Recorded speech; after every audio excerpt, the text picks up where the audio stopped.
मौसम विभाग के रिपोर्ट पर साप्ताहिक कृषि सलाह इस प्रकार है।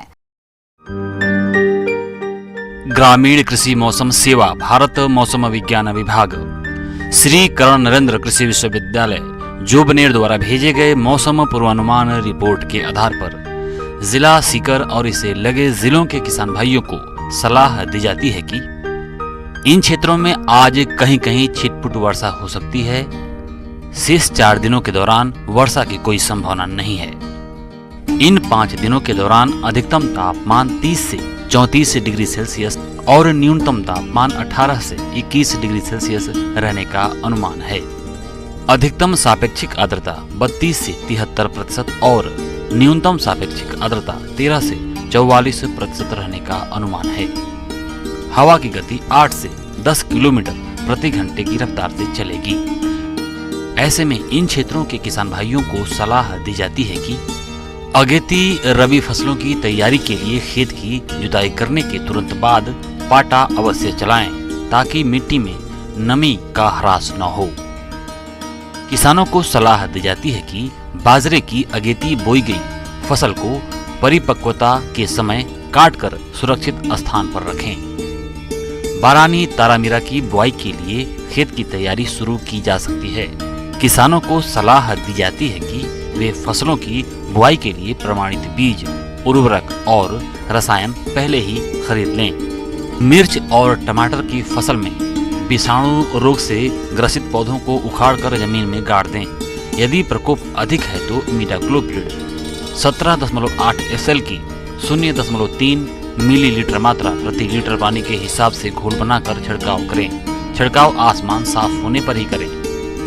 इस मौसम में सब्जियों जैसे मिर्च, बैंगन में यदि फल छेदक, शीर्ष छेदक और फूल गोभी व पत्ता गोभी में डायमंड बैक मॉथ की निगरानी के लिए फेरोमोन ट्रैप 4 से 5 प्रति एकड़ की दर से लगाएं और इनका प्रकोप अधिक हो तो स्पाइनोसेड 1 मिलीलीटर प्रति 4 लीटर पानी के हिसाब से घोल बनाकर छिड़काव करें।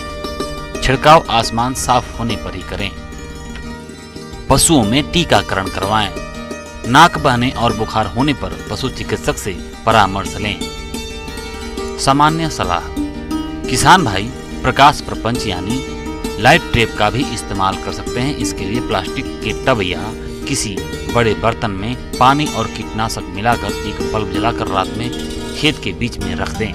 प्रकाश से कीट आकर्षित होकर उसी घोल पर गिरकर मर जाएंगे। इस प्रपंच से अनेक प्रकार के हानिकारक कीटों का नाश होगा।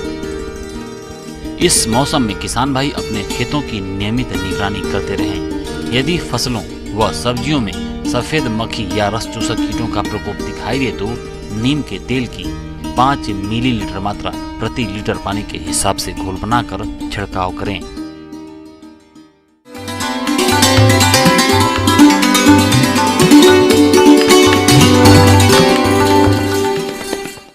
आइए जानते हैं अन्नदाता निःशुल्क फोन के माध्यम से पूछे गए समस्याओं का समाधान। अन्नदाता निःशुल्क फोन संपर्क सेवा के माध्यम से पूछे गए प्रश्नों में से आज हमने जिस प्रश्न को कार्यक्रम में शामिल किया है उसे पूछा है सेवर जिला भरतपुर के कृषक वीरेंद्र सिंह ने। ये सरसों की उन्नत किस्मों के बारे में जानकारी चाहते हैं। तो वीरेंद्र सिंह जी, आपकी जानकारी के लिए प्रस्तुत है कार्यक्रम का ये अंश। यही है 15 सितंबर से 15 अक्टूबर के बीच में सरसों लगाने का उचित समय है। सरसों की खेती को करने के लिए भूमि का चयन करते समय इसकी खेती के लिए बलुई दोमट मिट्टी की आवश्यकता होती है। क्षारीय तथा अम्लीय मिट्टी में इसकी खेती को सफलतापूर्वक नहीं किया जा सकता है। सबसे पहले हम ध्यान रखेंगे, खेत में गहरी जुताई कर देते हैं डिस्क हैरो चला के। उसके बाद खरपतवार जो भी हैं वो मिक्स हो जाएंगे उसमें, हैरो द्वारा खरपतवारों को मिक्स कर देंगे, भूमि में मिला देंगे।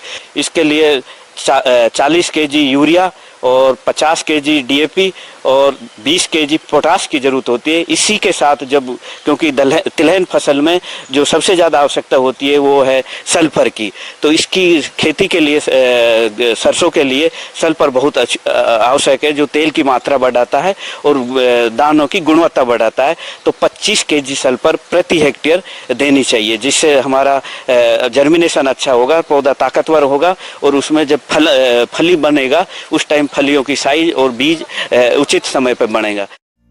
खेत की तैयारी करते समय यूरिया की आधी मात्रा और डीएपी, पोटाश तथा सल्फर की पूरी मात्रा को बुवाई के समय खेत में मिला देना चाहिए।